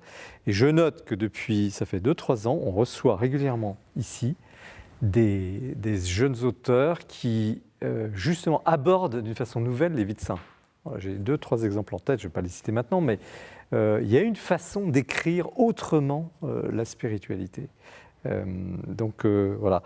À propos de spiritualité, est-ce que vous pensez, alors je posais la question de l'âme bretonne tout à l'heure, est-ce qu'il y a une âme espagnole ? Est-ce qu'il y a une mystique espagnole ? Parce que quand même, il y en a eu des saints là-bas, des gens de feu, Alors, dans le XVIe siècle espagnol, c'est-à-dire le siècle d'or espagnol, est un siècle de mystique. C'est vrai qu'il y a une tradition mystique. Est-ce qu'il y a une mystique particulièrement espagnole ? Moi, je dirais que quelque part, le caractère espagnol de la mystique de Saint Jean de la Croix se confond aussi avec la langue espagnole. Vous avez travaillé dans les textes originaux, évidemment. Alors, j'ai travaillé à partir de traductions, mais Jean de la Croix choisit délibérément d'écrire toute son œuvre en espagnol. Et ça, c'est relativement nouveau quand même à l'époque. De la même manière que Ronsard... Plutôt qu'en latin, vous voulez dire ? Oui, plutôt qu'en latin. Plutôt qu'en latin. De la même manière que Ronsard choisit d'écrire en français à peu près à la même époque, Jean de la Croix écrit en castillan. Et donc, je crois qu'il y a vraiment cette dimension de mystique, de langue espagnole, de poésie, qui est intimement liée. Qu'est-ce que les mystiques apportent à l'Église, en définitive, ces gens un peu à part ? J'en sais rien. J'en sais rien. Moi, je n'ai jamais été... Je ne suis pas du tout mystique, moi. J'ai connu une conversion, mais alors tout sauf mystique. Je ne peux pas vous dire que, genre, le 11 novembre, je suis tombé à genoux et que Dieu m'a parlé. J'ai freiné des cas de fer. C'est arrivé de façon très petite. Et voilà. Mais je pense que c'est des gens qui ont une espèce de révélation. Moi, j'en ai connu quand même. J'ai rencontré des gens qui avaient eu des rencontres comme ça, mystiques. Et c'est vrai que c'est très frappant. C'est très puissant, c'est très intimidant même. Qu'apporte-t-il, Xavier Accard ? Qu'est-ce qu'ils apportent à l'Église ? Je pense qu'il nous montre avec une intensité extrême ce que chacun est un peu appelé à vivre, en fait. Ce point-là ? Des phares. Oui, je pense que on est quand même tous... Enfin, il y a eu une grande querelle, vous savez, sur le mystique, parce qu'il y a toute une histoire de la mystique avec... c'est vrai qu'au XVIIe siècle, il y a eu la défaite de Fénelon et de Madame Guyon. Oui, les cuétistes ont été condamnés. Et du coup, le mot mystique est a été complètement banni. On se méfiait extrêmement de la mystique. Et puis ensuite, au XXe siècle, il y a eu beaucoup de discussions. Il y a eu la querelle de la mystique. Et finalement, ceux qui ont triomphé dans l'Église, c'est ceux qui disaient que non, en fait, la mystique, ce n'était pas forcément réservé à des êtres d'élite avec des phénomènes extraordinaires, mais tout homme, tout chrétien, tout baptisé est appelé à une vie mystique, c'est-à-dire à rentrer dans le mystère du Christ. Mais c'est vrai que certains le vivent avec une intensité très forte. Et moi, personnellement, à chaque fois que j'ai lu des récits de vie mystique très forte, je sais pas, du Padre Pio ou des gens comme ça, c'est vrai que ça éveille en écho quelque chose en soi, parce qu'on le porte aussi en soi, et ça avive la foi. Enfin, en tout cas, moi, ça me parle. Mais qu'en est-il de la radicalité que transportent ces mystiques ? Il souffre parce qu'il veut réformer. Pourquoi souffre-t-il ? Parce qu'on ne veut pas de sa radicalité, plus que de sa réforme. Alors, un mystique, c'est finalement quelqu'un qui est habité d'une perception particulièrement lucide du mystère de Dieu. Donc c'est une approche qui est fondée sur l'expérience. C'est effectivement le cas dans Jean de la Croix. Effectivement, c'est un mystique dont l'œuvre se caractérise par une forme de radicalité très forte, en ce sens que tout ce cheminement qu'il décrit, c'est un cheminement qui ne supporte pas de détour. C'est-à-dire que ce détachement par rapport aux attachements dont je parlais tout à l'heure, ce cheminement, chez Jean de la Croix, c'est un cheminement direct. Et c'est ça, je pense, qui en fait aussi un penseur, un écrivain, un mystique assez singulier. Alors, c'est intéressant aussi, à travers cela, c'est de voir la réalité des divisions et pour le coup, la radicalité des divisions dans l'Église. Souvent, on pontifie, on dit « mais tout le monde s'aime bien », etc. Mais ce n'est pas vrai. Comment vous percevez ça, cette finalement réalité ? C'est un signal de vivacité. L'Église est vive. Si tout le monde était d'accord, il n'y aurait plus que des pierres vides. Ça ne vous choque pas ? Déjà, 30 ans après la mort du Christ, ils discutaient pour savoir s'il fallait circoncire ou pas. Ils se foutaient sur la gueule, pour dire clairement les choses, pour savoir s'il fallait accepter les non-circoncis dans la religion. Ouais. Donc, de tout temps, il y a eu des discussions et des débats, et c'est normal, puisqu'il n'y a aucune...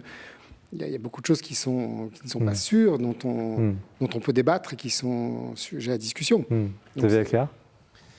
C'est aussi un cycle normal, c'est-à-dire qu'il y a un refroidissement qui se produit, notamment dans les ordres religieux, et puis il y a ce que les protestants appelleraient un réveil. D'un coup, il y a une sorte de braise, comme c'est quelqu'un qui est habité et qui va lancer une réforme. Alors évidemment, il va donner une mauvaise conscience à tous les autres qui vont trouver des bons arguments pour dire que ce sont des hérétiques, surtout qu'à l'époque de Saint Jean de la Croix, il y avait beaucoup de les Illuminés. Donc oui,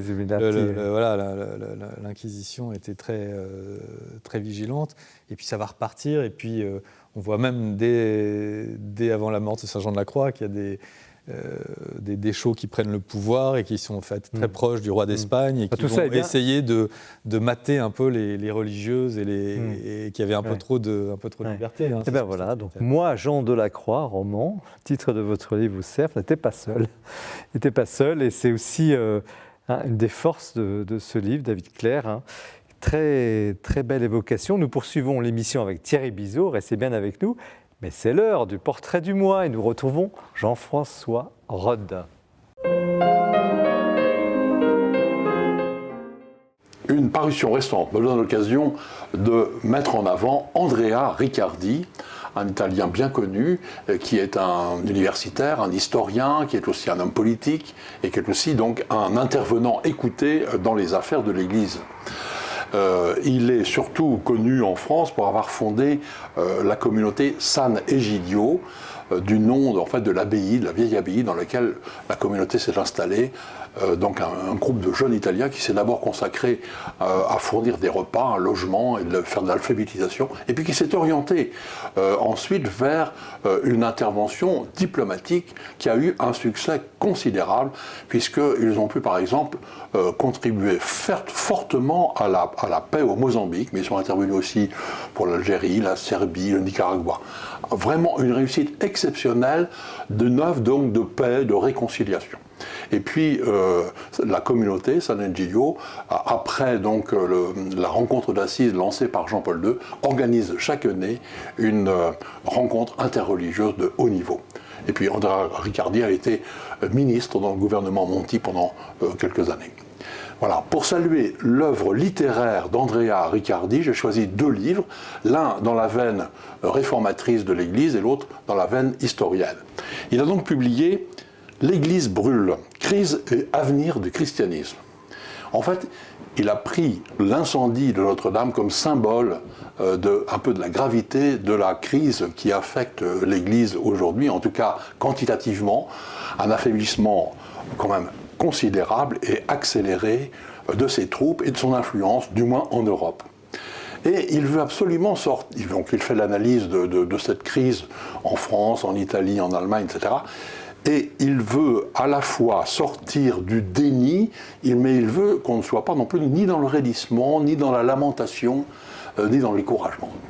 Alors voilà, il propose des pistes sérieuses et il pense que l'Église a vraiment beaucoup de ressources si elle décide donc d'accepter la situation telle qu'elle est, la crise telle qu'elle est, dans le monde globalisé qui est le nôtre. Voilà un livre très fort et plein de promesses. Et puis, en histoire, il vient de publier La guerre du silence, Pie XII, le nazisme et les Juifs, toujours aux éditions du Cerf.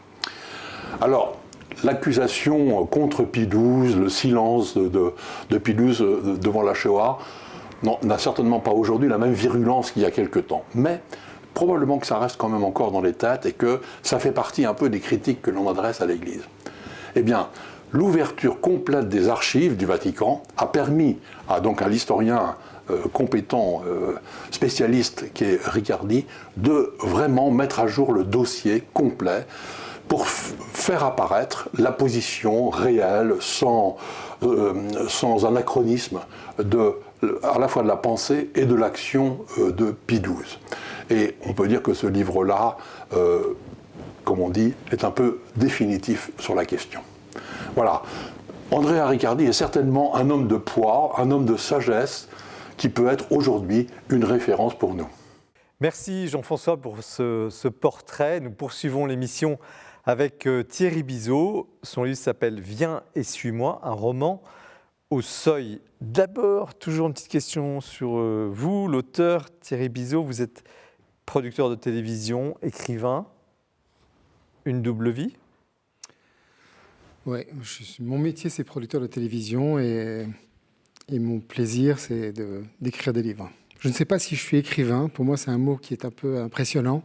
Je suis auteur, ça c'est sûr. J'écris mes livres. Mais est-ce que je suis écrivain ? C'est une autre question. Bon, en tout cas, le résultat est probant. On passe un bon moment dans cette vie qui est en fait la vie, la vie d'un prêtre. On l'accueille, on ne va pas déflorer tout le livre, mais on l'accueille à la fin de sa vie, mais on revisite toute sa vie, la vie d'un prêtre, mais aussi la mort, le passage. Qu'est-ce qui vous a donné l'idée quand même d'aller chercher un sujet aussi difficile ? J'avais l'idée de faire un roman qui commence par la mort du héros, qui donc se rend compte tout de suite, dès les premières pages, il se rend compte qu'il est mort et il ne le savait pas. Et donc il assiste, le roman d'ailleurs, c'est les 5-6 jours qui suivent, il assiste à tous les gens qui viennent le voir sur son lit de mort, puis à sa messe d'enterrement, etc. Ce qui est un fantasme de beaucoup de gens, d'assister à son propre enterrement. Qu'est-ce qu'on va dire de moi ? Bon. Donc c'était un bon début d'avoir un héros qui meurt. C'est l'âme ou c'est pas un fantôme, c'est l'âme du défunt. Oui, c'est son esprit, c'est son âme, voilà, qui est là. Donc il entend tout, il voit tout, mais il est invisible, personne ne le voit. Et donc c'était un point de départ. Et puis j'avais un autre héros en tête. J'avais commencé à écrire un livre avec un autre héros. Puis finalement, je me suis dit que ce soit un prêtre qui qui a eu une vie spirituelle heureuse, on va dire, hein, qui a eu une relation avec Jésus heureuse et accomplie, qui meurt, ça peut être intéressant de voir qu'est-ce qu'il en pense, parce que finalement, ce prêtre, je pense qu'il avait compris quel était le sens de la vie, de sa vie, peut-être de la vie pour tous, qui se résumait pour lui à dire, en gros, on est tous sur Terre pour aimer et être aimés. Voilà, c'est assez simple. Mais alors là, il ne comprend pas du tout le sens de sa mort. Il en veut beaucoup à Jésus, à qui il s'adresse tout au long du livre, d'avoir, d'un claquement de doigts, éteint sa vie sans explication, sans rien lui dire, sans le prévenir. Et il trouve que c'est quand même un peu gonflé. Voilà. Et donc, il met un peu de temps à justement avoir l'humilité qu'a Jean de la Croix, mais que lui n'a pas, tout à fait, qui est d'accepter l'inacceptable. Mais pourquoi le prêtre? Est-ce qu'il y a des prêtres ou un prêtre qui vous a inspiré? Et pourquoi la mort, ce passage? Pourquoi avoir choisi cela vraiment?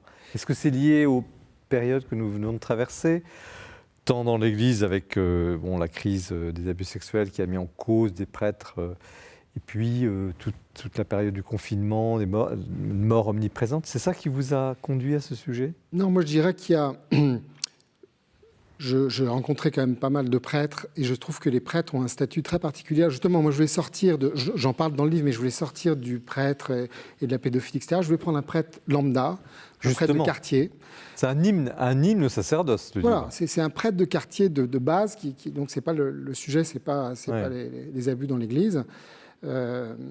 C'est vraiment le sujet du livre, c'est l'histoire d'un prêtre. Et je me suis rendu compte que ces prêtres, finalement, ils sont très entourés, ils font des tas de choses, ils font des mariages, des baptêmes, des enterrements, ils sont là, les gens viennent les voir, ils confessent, les gens viennent confesser des choses très, très humaines et très intimes. Et pourtant, ils sont très seuls. Ils sont quand même très seuls, ils sont dans un statut à part. Ils sont mis dans un statut, ils sont mis à part par leurs propres fidèles, qui les considèrent comme des gens un peu à part. Et ils sont réellement un peu à part, un peu seuls. Puis c'est vrai qu'à une époque, il y avait plus de prêtres, ils étaient ensemble, ils pouvaient vivre ensemble. Maintenant, ils vivent seuls, pour la plupart. Parfois, ils ont 6, 7 paroisses. Moi, j'ai un ami prêtre à qui j'ai dédié ce livre, mais j'ai parlé avec d'autres prêtres aussi, et j'ai été frappé par leur solitude. Et je me suis dit, voilà, ça c'est la première chose. Je voulais raconter un peu ce statut particulier du prêtre.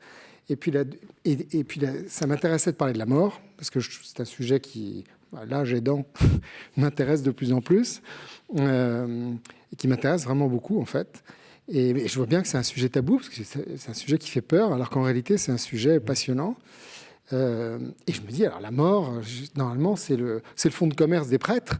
Donc, ce serait bien que le héros soit un prêtre, parce que finalement, les spécialistes de la mort, c'est eux, normalement. Mais ce n'est pas pour autant macabre, parce que vous avez justement l'art, on parlait de l'art de l'écriture, vous arrivez par l'humour. Il y a aussi des moments très sérieux, évidemment. On voit justement cette solitude du prêtre, en même temps la générosité. Moi, j'ai beaucoup aimé cet hymne à la générosité des prêtres inconnus.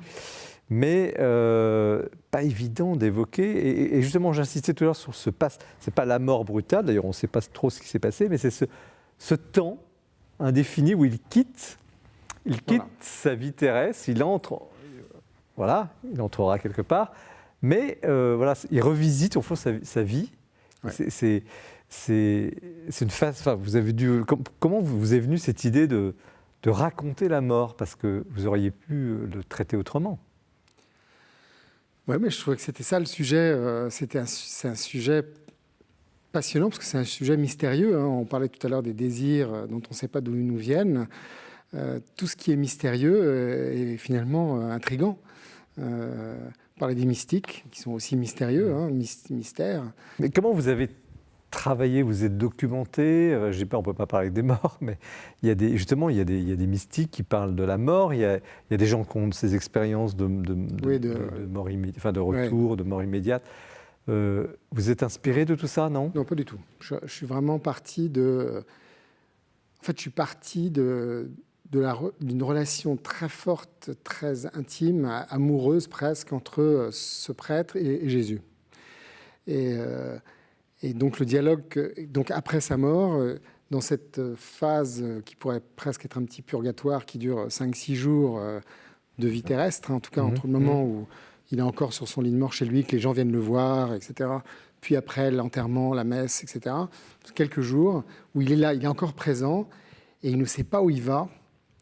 Et c'est à la fois, voilà, il est obligé d'accepter quelque chose, mais il ne sait pas ce qu'il accepte.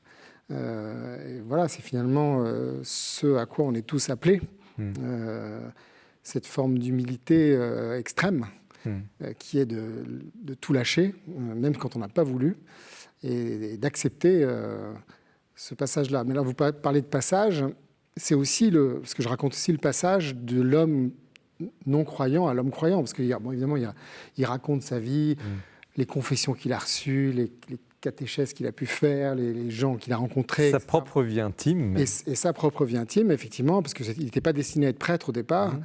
Il était avocat, il avait un job, il était fiancé, il allait se marier, enfin tout allait bien. Et puis l'appel est venu très délicatement. Donc il a déjà accepté quelque chose de mystérieux et d'invisible.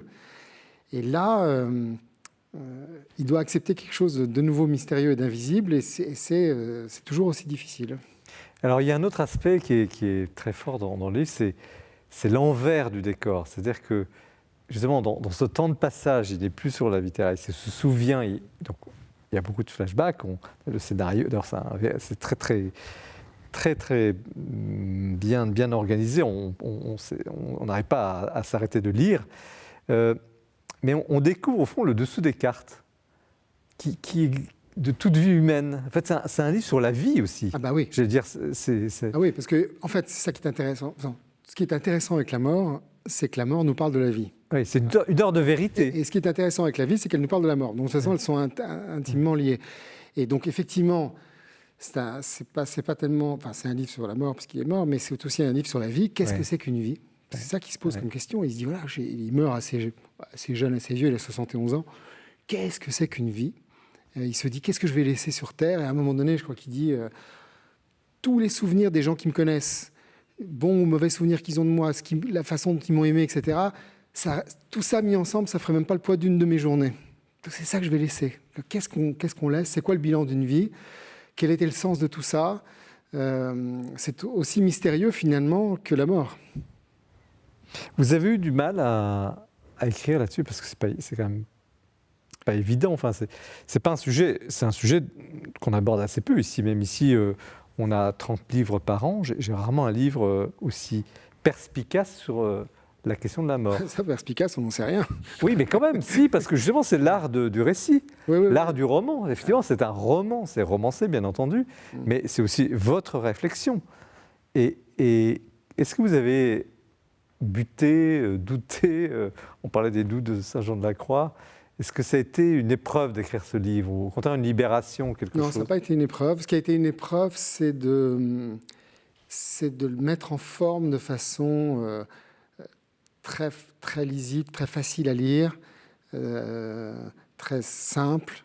Moi, tout mon travail littéraire, une fois de plus, je ne pense pas que je sois un écrivain dans le sens, mais mon travail littéraire, tout mon travail, il est dans la simplification, dans donner l'impression que vraiment c'est facile. Voilà, c'est là tout le travail a été. Et moi, je suis plutôt abondant dans mon écriture, donc le bouquin, il faisait 3 fois ça. Ah oui, Après, c'est une réduction. C'est 2 ans de boulot pour réduire à sa plus simple expression. Puis aussi la construction entre le présent. Donc il est mort et il assiste aux gens qui viennent le voir. Il y a à la fois le bal des hypocrites et les gens qui sont vraiment sincèrement affectés. Ça, c'est le présent. Et puis il y a tous ces flashbacks. Et à un moment donné, il y a beaucoup trop de flashbacks par rapport au présent, donc il a fallu rééquilibrer. Enfin, c'est tout ce travail ça a été un vrai travail. Voilà. Est-ce que ce livre vous a fait progresser, si l'on peut dire ? Est-ce que vous avez finalement, vous disiez tout à l'heure, la mort, c'est une question qui me concerne, qui nous concerne tous évidemment. Est-ce que ce livre vous a fait comprendre quelque chose ? Dans mon cas, depuis que j'ai eu ma conversion il y a une 15aine d'années, je me suis rendu compte que je progressais, je cheminais. En gros, Jésus se montrait à moi quand je parle de lui, donc je parle de lui tout le temps, quand j'écris sur lui ou quand je témoigne ou quand je parle. Et donc c'est ma façon d'avancer, Alors je lis des tas de trucs, je discute avec des tas de gens, j'essaie de me nourrir tout le temps. Je suis affamé de comprendre des choses. Et chaque jour, je comprends des petites choses et je me dis, mais quel imbécile de ne pas avoir compris ça avant. Mais c'est toujours en parlant ou en écrivant que ça me permet d'avancer.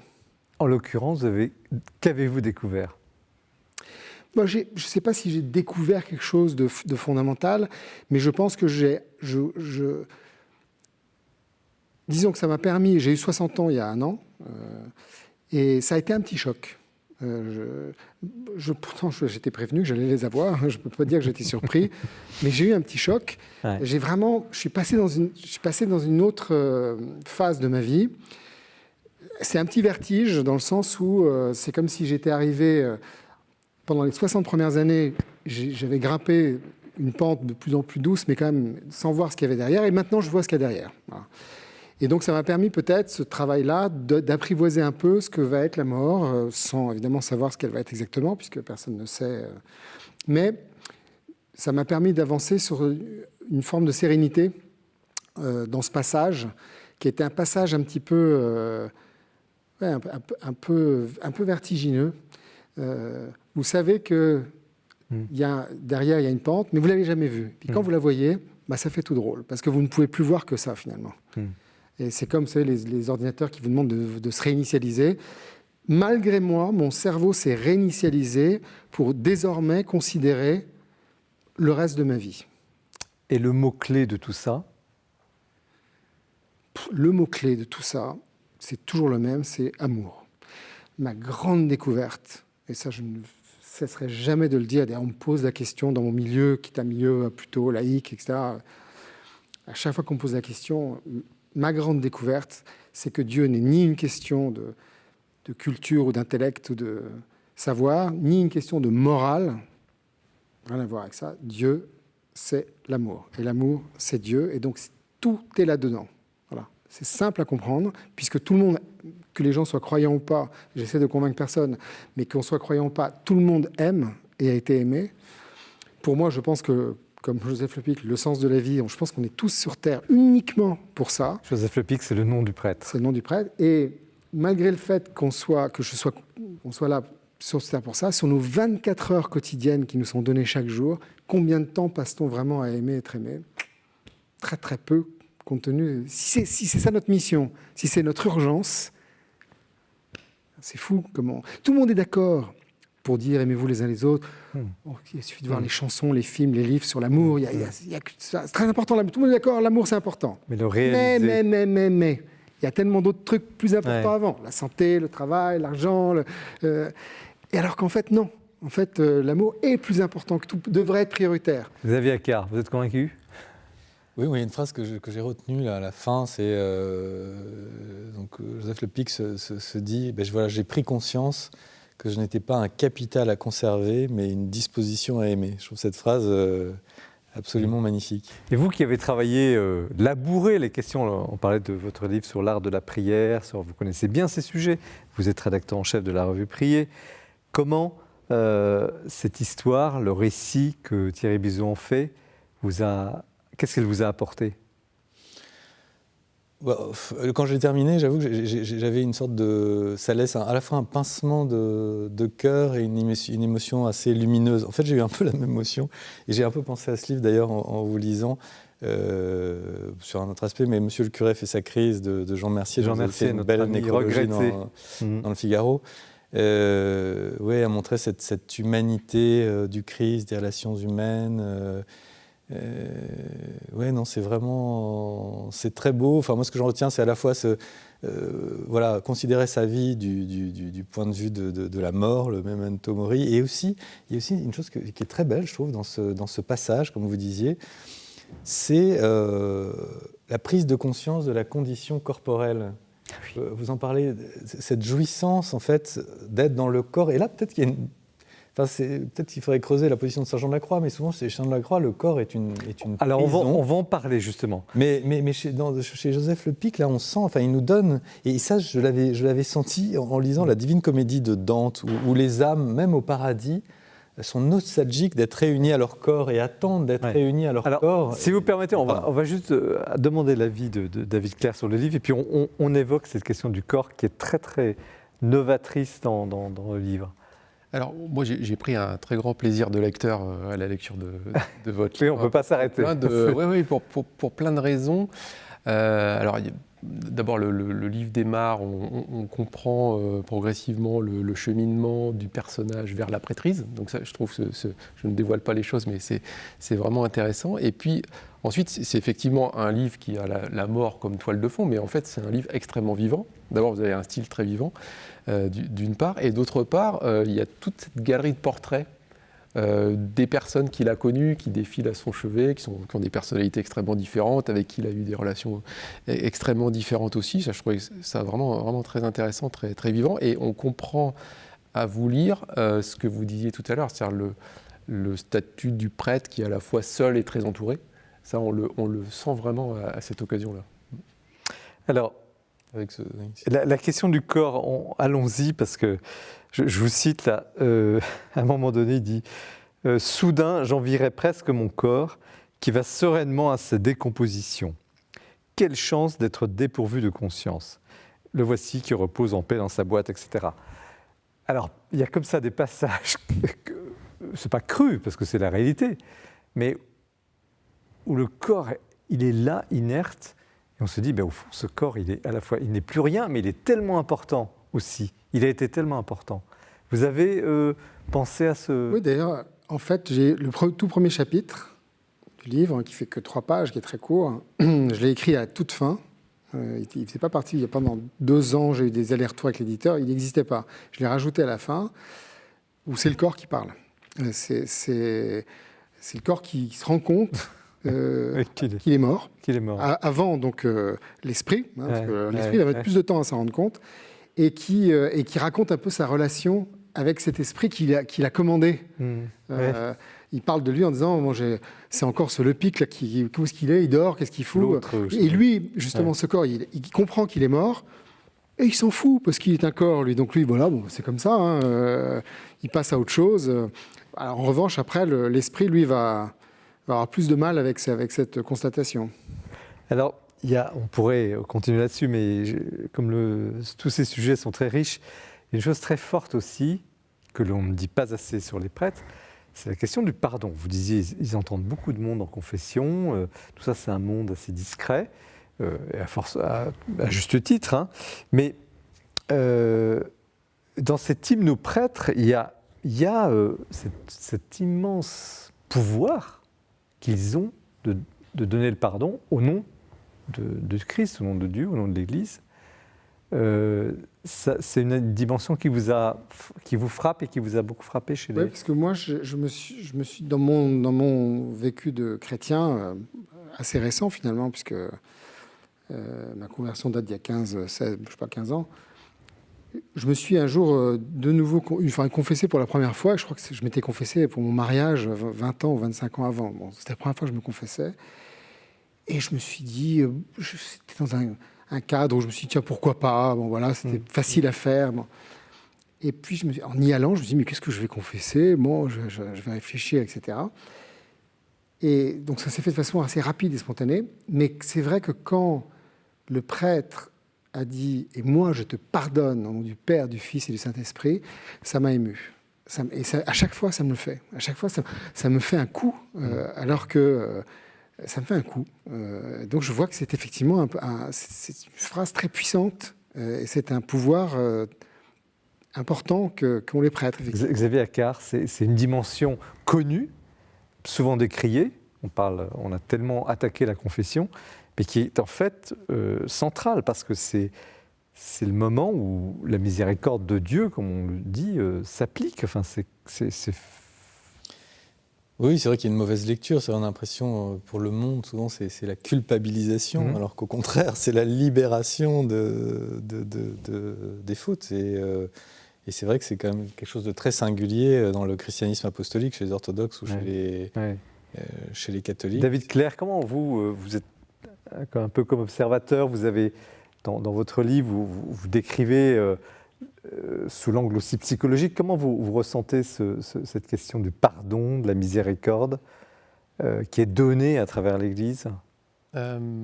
Alors, dans le cadre de la confession que j'évoque dans le livre, on est moins sur la confession pardon, en quelque sorte, que sur la confession accompagnement d'un chemin, d'un cheminement spirituel. Donc c'est plus cette dimension-là qui est chez Jean de la Croix. Pour la confession, il y a un personnage que j'ai beaucoup aimé dans votre livre, c'est le jeune prêtre là, Olivier, qui énerve terriblement le père Lepic, parce que c'est 2 générations différentes. Il m'a un peu fait penser au jeune curé irlandais dans Grand Torino de Clint Eastwood. Ah oui, absolument. J'ai pensé un peu à lui. Et le vieux vétéran le dit, vous êtes un jeune puceau suréduqué. Oui, mais la confession... Et finalement, le père Lepic finit par se confesser à ce jeune vicaire, et on sent qu'il se passe quelque chose de très fort. Et je trouve que c'est pas du tout de la fiction. Enfin, c'est une réalité qu'on peut éprouver dans la confession, si on y va le cœur ouvert et en aspirant et en attendant quelque chose, quoi. Alors, on pourrait parler de la question du célibat, la question de la tension, c'est bien exprimé dans le livre. On pourrait... il y a tellement de choses dans ce livre. Mais il y a quand même à la fin, je déflore rien, la question de la vie éternelle. Et ce sera ma dernière question. Parce que malheureusement, le temps nous échappe, ce temps-là nous échappe. Le temps n'est pas éternel. Le temps n'est pas éternel. Vous l'abordez de façon, sans l'aborder, pas en théologien, vous suggérez, bon, voilà. Et qu'est-ce que c'est que cette vie éternelle ? Parce qu'on a parlé du passage, la mort, le passage, tout ça très bien, on revisite sa vie, mais à un moment donné, il y a un rendez-vous, quoi. Qui se lance ? C'est une question... quelque chose qui m'a toujours troublé. J'avais lu chez un bon auteur, un très bon auteur, vulgarisateur, il disait la vie éternelle, ce n'est pas être dans l'éternité. C'est participer, donc ce n'est pas être dans l'éternité. C'est vrai que j'ai toujours cette question, d'ailleurs, c'est travailler un peu le dormant d'Éphèse. Qu'est-ce que la résurrection des corps ? En fait, il y a tout un panel de questions autour de la vie éternelle. Mais la bonne nouvelle, elle est où ? C'est que la vie humaine n'est pas vaine, qu'il y a quelque chose après ? Il y a une éternité de plénitude. Je me souviens du père Sérac, dont je parle un peu, avec qui j'ai travaillé en Inde, et qui, vraiment à la fin de sa vie, je me souviens, j'avais interviewé, et il me parlait de la vie éternelle en disant plus on connaîtra Dieu, et plus on l'aimera, et plus on aimera Dieu, et plus on le connaîtra. Et je voyais une sorte c'était Saint-Grégoire de Nice, ce sera des commencements sans fin. David Clair, un mot, et puis Thierry Buzot aura le mot de la fin. Je suis bien incapable de répondre à votre question. Néanmoins, je pense qu'on peut approcher l'idée à partir de la notion d'espérance. Je pense que c'est ça qui nous relie, en tant qu'être vivant, à une notion d'éternité. Thierry Buzot. L'éternité, je ne peux pas m'empêcher de penser à cette célèbre phrase de Woody Allen, l'éternité c'est long, surtout vers la fin. Mais je pense qu'une fois de plus, la réponse est toujours sous nos yeux. Dès qu'il s'agit de mystère et de Dieu, l'éternité c'est l'amour. Peut-être qu'on peut le comprendre quand on aime, quand on fait une rencontre amoureuse par exemple, on est dans une forme d'éternité. Où le temps s'arrête. Le temps s'arrête. Merci pour ce livre, Thierry Buzot, Viens et suis-moi, édition du Seuil, un livre profond, un livre courageux aussi, sur 2 sujets difficiles, mais vraiment réussi. Merci David Clair, Moi, Jean de la Croix, roman au Cerf, sur la vie de Saint Jean de la Croix, Jean de la Croix. Et merci Xavier Accart pour ce tour rafraîchissant, revigorant de la Bretagne, Trobrez, ma Bretagne intérieure, chez Salvatore. Nous avons traité de beaucoup de sujets, parlé, échangé. On a goûté aussi la joie de l'écriture avec nos invités. J'espère que vous l'avez également partagé et que vous pourrez maintenant dans les livres le vivre. Merci de votre attention, de votre fidélité à cette émission.